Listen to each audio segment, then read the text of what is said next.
Hello and welcome back to Bannerlord. Now, when we left off, we actually were attempting to create our own faction.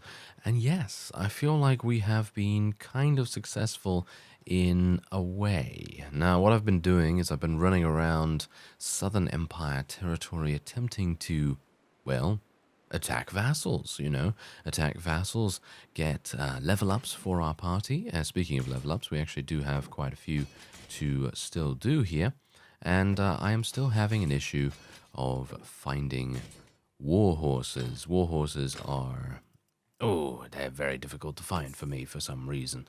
Not entirely sure why. Actually, we could go into the trade here and see if we can maybe find some. So yeah, we've got two. That's the kind of thing that I've been facing here. Pretty awful, isn't it? Anyway, just going to sell my stuff here. There we go. That's absolutely fine. I have 99 days worth of food remaining, and as you can see, we're actually being pursued by a bunch of people.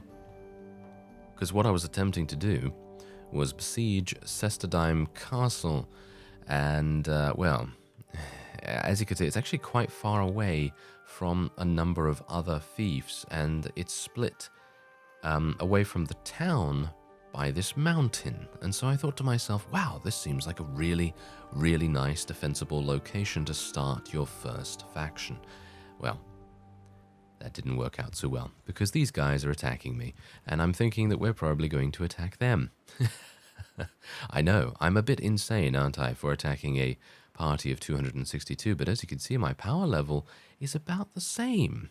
So let's see how we do here, because there's very few times when I actually do get an opportunity to head in to a fight and actually go up against someone that is a little bit more powerful than us. Or shall we say, I get a lot of opportunities to fight against very large armies, but I don't get that many to fight against something that's actually kind of on the same level as us. So here we go.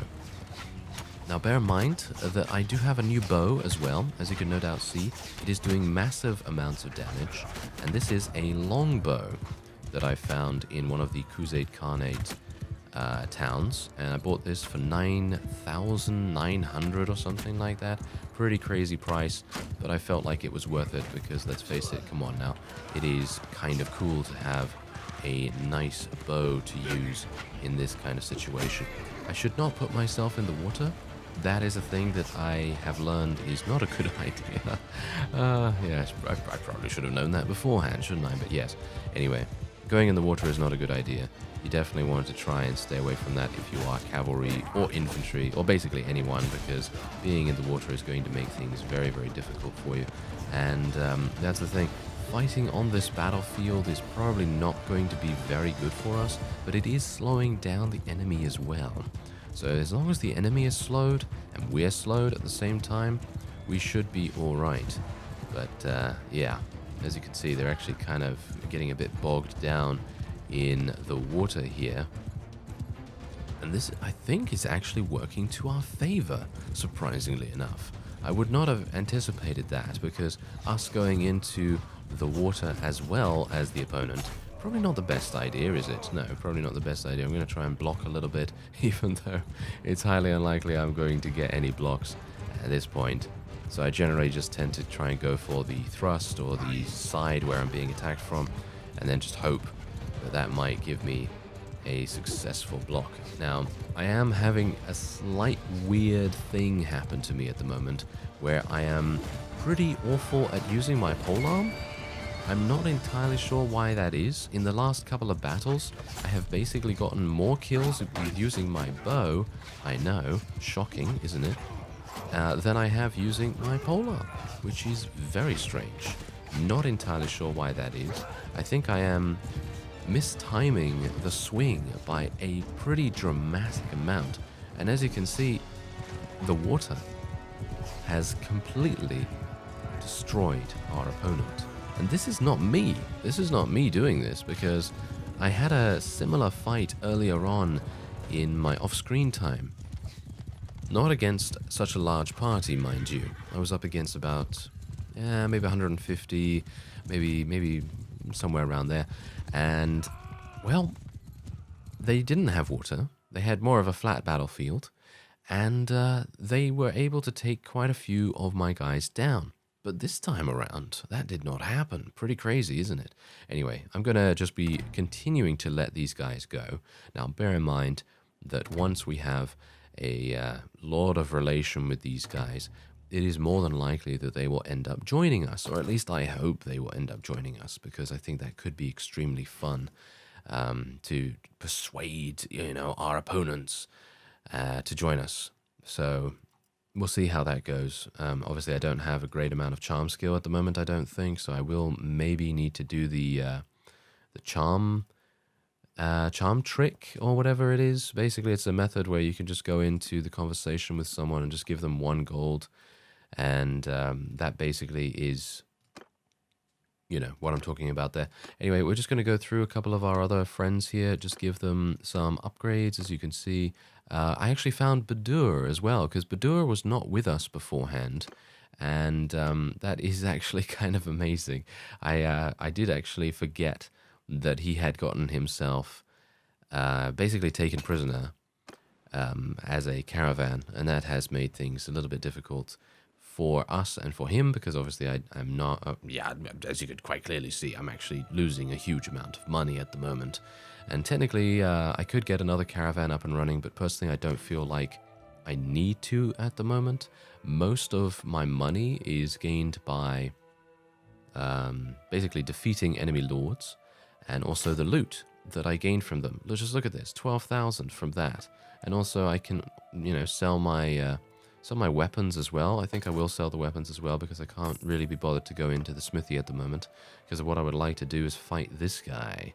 So we'll see what we can do here. I do have an extra trait. Oh yes, this is fantastic. Bait is going to be very, very useful for us in the late game. Not so much right now, but in the late game it's going to be very important for us. And I suppose the best thing for me to do right now is head on in against Ira. And, well, this is kind of hilarious. Yeah, this is the kind of thing that I have been facing in the entire time that I've been off screen, with the exception of RHAGAEA's army, because I actually saw RHAGAEA's army not so long ago, maybe about an in-game week ago, something like that. But basically, she's been running around with about 270 units, and, well, you can kind of imagine my thought process on that. I kind of did not want to fight something so large, especially considering she does have a pretty decent army. It's not unbeatable. It's not unbeatable by any means. I feel like we would definitely be able to beat it if we just had a slightly larger army. And if we can make our own kingdom relatively soon, which I'm thinking will probably be in this episode, if I can get a siege up and running, I think we will most likely be able to do something like that. And that's the point. It's a big if. It's a big if. Now, Bannerlord tweaks. Yes, Bannerlord tweaks, the mod that I'm using that changes a whole bunch of things about the game. Now, what it also does, as far as I am aware, is it actually slows down siege speeds. So that is indeed making things a bit more difficult for me. I think it does that at least. Maybe I'm wrong about that, but from what I remember from the features list, it actually does reduce the speed to 85% of its original. So it slows it down by about 15%, in other words. And that is quite telling, because if I do a siege, it is pretty slow. I mean, it's pretty slow anyway, but obviously with the 15% reduction, it is making things even more difficult. So, people have said that using a mod like Bannerlord tweaks or something, that changes fundamental values of the game is, quote-unquote cheating and things like that. But personally, I feel like if it balances things and makes things just a little bit different in multiple ways, then I personally don't think that can be counted as cheating, really, because cheating to me is, shall we say, just literally pulling a cannon out of my back pocket and then basically being like a boom and just killing, 1,000 units in a second. That's kind of cheating, you know, or you could feel like it's cheating, I guess, but it really depends on the person and who you ask, I suppose. But anyway, the point is that I feel like Bannerlord Tweaks makes a good amount of changes to the game, and it makes things just that little bit easier to level up. You can see my character right now. My character is not exactly powerful. I would say that, as you can see, I've got 117 in polearms. I have 138 in bows. I don't have a massive amount, because, let's face it, the highest tier unit that you're going to see in the game that has bow skill, well, that's most likely the Battanian Fian Champion Hero unit of some kind. That's basically what I can remember of its name, at least. I might have butchered it a little. But anyway, the point is that that particular unit's bow skill is 280. Yeah. It's 280. So for me, being a character at level 20 right here and having a bow skill of 138, that's not really that much, in my opinion. So, you know, I feel like, in general, Bannerlord Tweaks just adds a little bit extra to the game and changes a few things around and makes things just that little bit more playable, and I like that quite a bit. Anyway, we're just going to be ransoming my prisoners, and I'm still surprised that I'm not getting any roguery skill, but I suppose I just don't have a good amount of cunning. I guess that might be the very reason why I'm not gaining roguery skill at the moment, which is absolutely fine. I don't have a problem with that. Anyway, I have sold basically everything. We are going to be selling a bunch of our shields as well, because no doubt you can tell that my shields at the moment are weighing us down like no one's business. So I am just going to sell a huge amount of them, and we can sell our bows as well, because everyone has a good bow at the moment. And these things are really, really weighing us down. I mean, you can see this right here. Look, I mean, look at these. I had 77 arrows, right? And these all have 1.2 weight. And that, you know, that's not a big deal by itself, but you have 77 of these things, and you're going to get weighed down like nothing else. So otherwise, yeah, we probably want to get rid of the horse armor as well, because the horse armor is actually very weighty as well. As you can see, it's got 7, 5.0, and so on. So if we can sell all of this, as you can see, I am actually going to be making 27,000 almost from selling all of my junk. And I actually wanted to do this on screen just so you could see exactly what has been happening here. Now let's see, what else can I take? Ah, okay, yeah, so we do have some of this steel and stuff like that. Gonna sell the steel and the cotton, and I might sell some of the hardwood as well, because we have a pretty decent amount of charcoal right now. So I'm going to sell a bunch of hardwood, sell the steel, and sell the salt as well. And I'm not entirely sure what we're all what we're carrying at the moment, because as you can see, look at this, I literally have nothing else. It's crude iron. Crude iron might be it, but it's actually 0.5. Crude iron is only 0.5, so it's really not a big deal. Maybe it's the charcoal. The charcoal is actually quite heavy, but not that much. Kind of weird. Kind of weird. I guess it's all the food. Yeah, it's all the food. Never mind. All right, well, there you go. 35,000. Yeah, 35,000. Pretty crazy. Just from junk, quote unquote. You know, just from the leftover stuff that we have in our inventory right there. It's amazing what you can find if you dive down the back of a sofa, right? Yeah, that's basically what it is. Anyway, there's Tharos right there. We might want to do battle with him. But I think the best thing for me to do right now, I've got 89 morale as well, by the way, which is pretty nice. So yeah, there's a whole bunch of people in this area. And bear in mind that the more that I fight these guys, the more they are going to become weaker and weaker and weaker and weaker. And then eventually, and I'm talking about eventually, not entirely sure how long it's going to take. That's the reason why I decided to do a whole bunch of fighting off screen. Not anything, as I said before, not anything too exciting, so that's the reason why I kind of didn't show that. But most of the fighting that I've done off screen has been against units just like this, where they're basically running around with a whole bunch of Imperial archers, Imperial recruits, very, very small amounts of low-tier units, and that's it. So really nothing to worry about right there.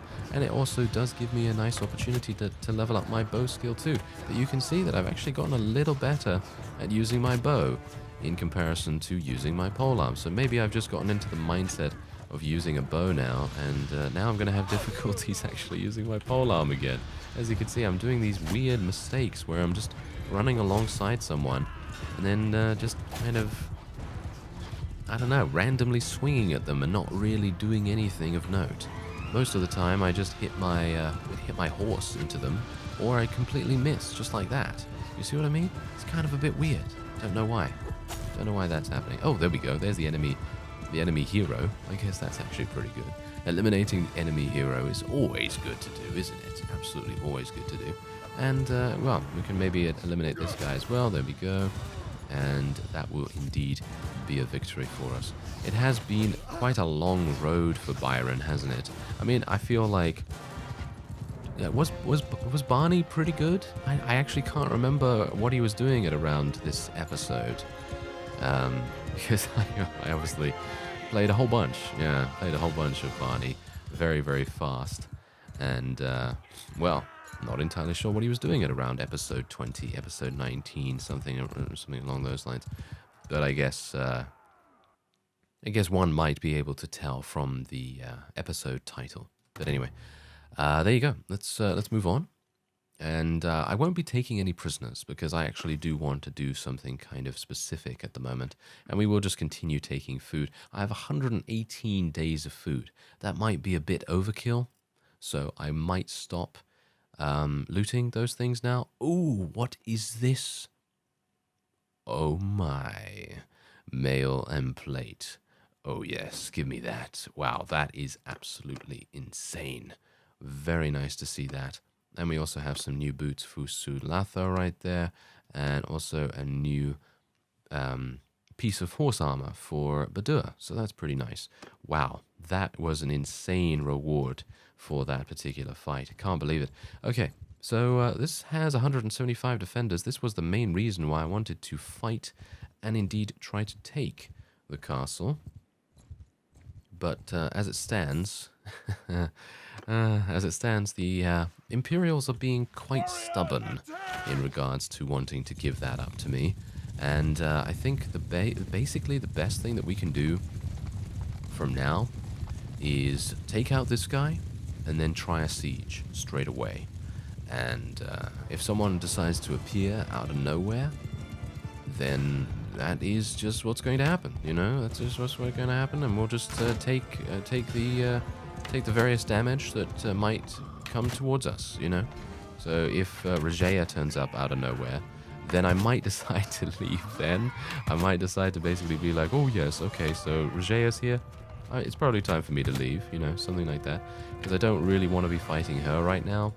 I think I could probably deal with her if I was okay with taking a big amount of casualties. And that's obviously something that I'm not really okay with, because it's going to take me a bit of time to level up those units yet again.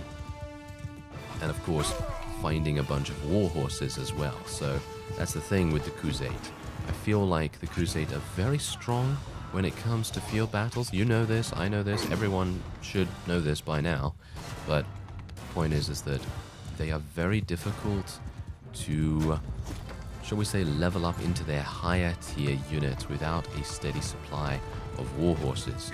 And that's exactly the reason why I also want to create my own faction, because it will then allow me to build horse farms.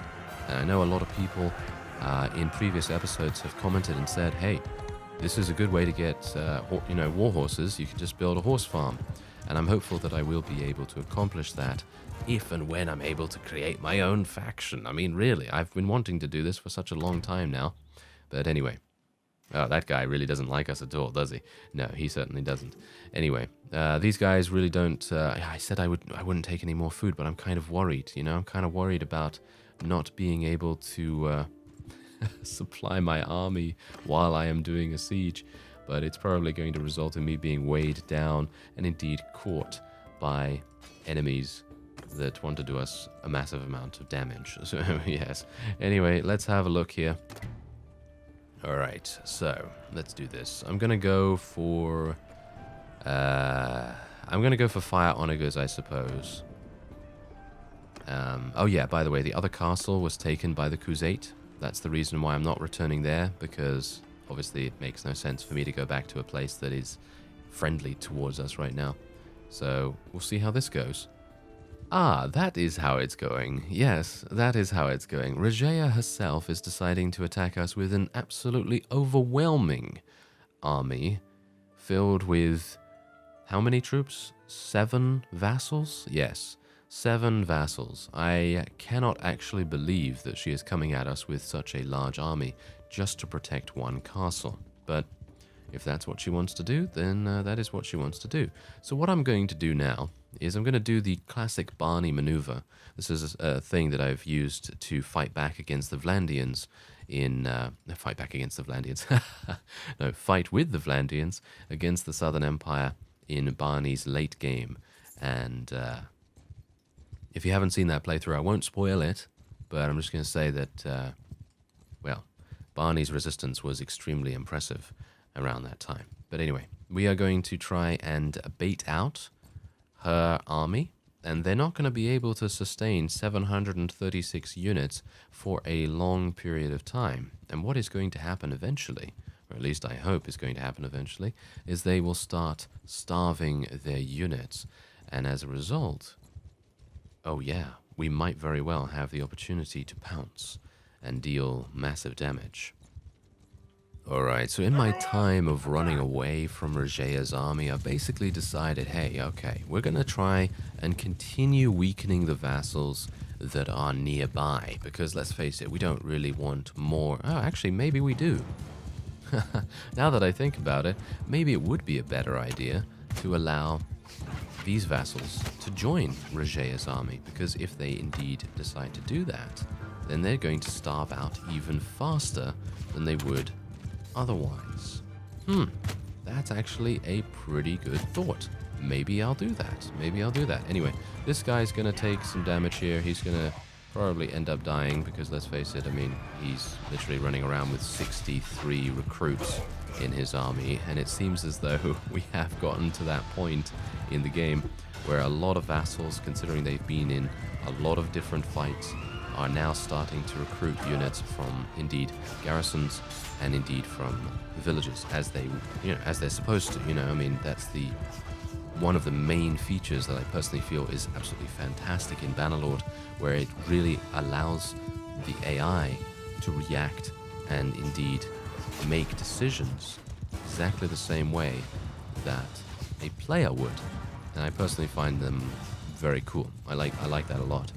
The only problem with that is that then, in the end, they start running around with armies almost solely comprised of recruits. But that's the thing. It's not actually bad that they do that, because of course it is natural to assume that if someone is defeated, then they will go away, they will recruit from villages, and then they will do their very best to try to restore their former glory, restore their former selves and so on. But the thing is, maybe it takes, I don't know, maybe it takes too long, but I don't really want them to get stronger units. That's the point. I feel like a war of attrition style is actually kind of good in this case. Because, I mean, just have a look at Pharaon right here. We defeated Pharaon a little bit earlier, right? Look at how many recruits he has. He has 72. Yes, he actually has 72 in his army. And I will be chasing him a little bit here because, let's face it, we probably want to eliminate him as soon as possible, because if he joins the army and, or actually no, what? That's the thing. That's not the reason why I want to fight him. The reason why I want to fight him is if he continues to chase us and then gets us into a situation where we are indeed trapped against, well, the proverbial rock in the hard place kind of thing. We don't really want that. We don't really want that, believe it or not, because what's going to happen then is the army is going to be able to catch up to us, or indeed he is going to be able to trap us in a situation where the army is able to engage upon us, and then we are going to be in a really, really bad situation. Now, I have noticed, look at this. You see this? You see my swings right now? My swings are absolutely useless. Weird. There we go. That's much better. Okay, that was a good hit. That's basically the first multi-hit that I have gotten in I don't even know, 10 battles or something like that. Actually kind of crazy how weird my fighting sometimes becomes, because on the one hand, I'm absolutely terrible at using my bow. Sometimes, sometimes I'm actually okay. And then other times, I'm really awful at using my polearm. But other times, I'm okay. So it's a bit weird. Not entirely sure why. But anyway, I'm going to continue to try and deal damage here because I would like to level up my polearms to 125. It is taking a bit of time to get there, unfortunately, due to my low vigor skill. At least I think that's the reason. And I'm going to get out my bow again and try and do a little bit of extra damage here. Oh, nice headshot. There we go. Look at that. Another headshot. Look at that. This is crazy. This bow is really nice, by the way. I should really show you the bow, shouldn't I? Because I haven't actually shown you this yet. But yeah, this bow is really cool. And as far as I'm aware, you can't use it on a mount unless you have the trait. And I'd highly recommend installing the mod that fixes those traits as well. There's a link in the description to that. And yeah, all the other mods that I'm using as well will also be in the description, so you can have your very own mod compilation, I guess, if you so desire. Anyway, there we go. That is indeed a victory for us. Very easy indeed. And look at this. We're farming renown like no one's business. Like literally 18 renown right there. And the thing is that these fights aren't even difficult. Bear in mind, a small reminder, I am playing on realistic difficulty. I am playing on realistic the whole way through. Every single setting is on realistic. And yeah, I know a lot of other people are playing on realistic as well, including maybe yourself. But the point is that these battles are so easy, and it doesn't really...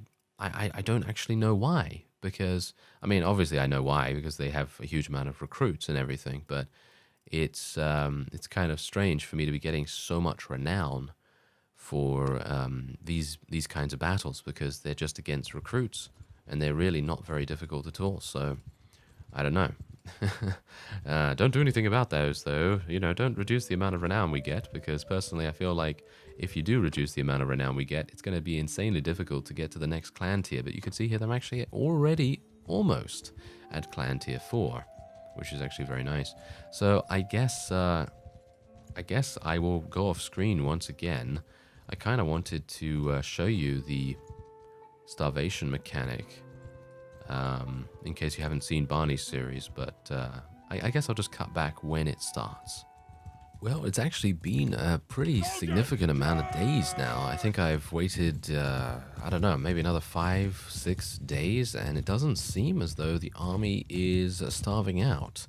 And I'm not entirely sure why that is, because generally they are always going to have that happen. But yeah, I've actually taken a look at Bannerlord tweaks as well, because you never know, maybe something in a mod is changing things around a little bit, and they don't have anything there to kind of tell me whether there's anything going on with the AI armies not losing troops due to starvation. So I don't know. It's either that they have an insane amount of food and an insane amount of cohesion as well, because obviously the cohesion is also a thing that you need to take into account when dealing with armies, because cohesion will go down relatively fast the larger the army you have, because every single person needs to be working together, and cohesion obviously, add on more and more and more, and then the cohesion is going to go down even faster. So that is a little bit worrying to me, because I am still running around a pretty significant amount, and well, I still have 114 days of food remaining, so maybe I need to do more than that, because it seems to take a bit of time for the food to decrease. Maybe that's actually the reason. Maybe the reason is that I have this displayed instead of the amount of food. Surely not. Surely that's not the reason, right? If it is the reason, then well, I'll turn it off. It's easy enough. You just go into the menu and just turn it off. Very, very easy indeed. But I personally don't think that is, because, I mean, how many days can this army actually have? Because as we have seen in the past, when I add additional units into my army, it basically makes it like exponentially worse, the amount of days. So definitely going to need to do something about that. I really don't know though. I mean, they're not stopping by any towns either. They haven't stopped by any towns. They're basically out in the middle of nowhere. And I have been running around this sort of like central forest area. And in doing so, they've basically had no resupply at all, which is really kind of weird to me, considering they're supposed to not have any resupplies and things, and they still haven't run out of food. So I really have no idea on that. I would love to say that I would, because that is the strategy that Barney used to great effect in his playthrough, and I was hopeful that Byron would be able to do the same thing, but apparently not. So I guess we'll just either have to wait until the army disperses or disbands or something like that. They run out of cohesion, because let's face it, as far as I'm aware, Bannerlord Tweaks does nothing to the cohesion and to army mechanics in general, so I don't know why that would be happening. I don't have any other mod that tweaks anything to do with armies or indeed sieges either, so that is a bit strange to me. That is a bit strange. But anyway, there's a nice amount of renown for us right there, 18 renown. I actually wonder whether we're going to be getting to clan tier 4. Yes, there we go. There's clan tier 4. Fantastic. That's very, very cool. And it's actually kind of amusing that we have taken so many of these guys prisoner and released them, and we are getting so much relation with all of these guys that in the end, it's probably going to be a case of me having basically all of them in my faction. Isn't that going to be hilarious? It probably will end up that way, won't it? Oh well, never mind. Okay, so yeah, as you can see, there's RHAGAEA. I'm not entirely sure how many days it has been, to be honest, since I cut away, but it's been about maybe like 15 minutes in real time, so yeah, maybe not that much. Maybe not many days have passed, but you can see here, if I speed up the time, you can see, oh, wait a minute. Oh, no, never mind. I actually thought that, something was happening. No, they're actually just leaving the army, as you can see right here. Look at this. They're all there. So the cohesion has actually expired now by the looks of things. So they are now splitting off into separate armies, and this is fantastic, because if I'm able to, I would love to be able to attack RHAGAEA herself. Does she actually have... Wow. She literally has 224 by herself. That's actually kind of impressive. Yeah, probably not going to be able to fight her right now, but I'm thankful that the cohesion has finally run out. I'm still a bit weirded out that they did not start starving, but I assume that the cohesion ran out first.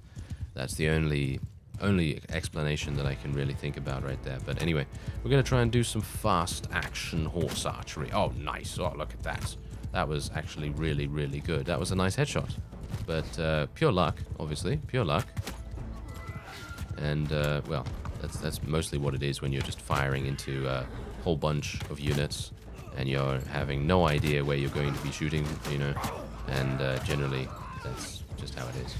But yeah, maybe I can do a little bit of polearm goodness. Oh, nice. Yeah, that was a good hit. Very nice hit right there. All right, so yeah, that's good at least. We have finally gotten RHAGAEA's army to be disbanded, and now this gives me an opportunity to pick off the varieties of vassals in the area and then basically convert them into units that literally only have recruits in their armies. Well, for the most part at least, 70-80% recruits. That's not a big threat whatsoever, especially to horse archers. I should reiterate that having a huge amount of recruits is actually a threat to other types of armies, like infantry-based armies, and maybe to a lesser extent archer-based armies as well. But for us being horse archers, Imperial recruits, well actually any recruits, are not going to be a big threat at all. If you were going to have a infantry-based army, relatively same size that Byron has right now, I would recommend not fighting a huge amount of recruits, because they will just overwhelm. That's the thing. They have the numbers on their side, and that's the big killer in those situations. Anyway, nice Imperial Charger. Very good. Okay, so I still have 114 days remaining in terms of my food, which is kind of weird. But anyway, so now I will go off screen once again. I will end this episode off here, and I will try to hunt down all of these vassals. As you can see, this guy's got 72 recruits. This guy's got 13, so I might have to target him specifically. Ira, don't know how she's doing. And RHAGAEA, this is her army right here. Wait a minute. She's got 101 recruits. I think we could fight her. I think we could fight her, but I'm going to save that for the next episode. I thank you very much for watching, and I will see you next time.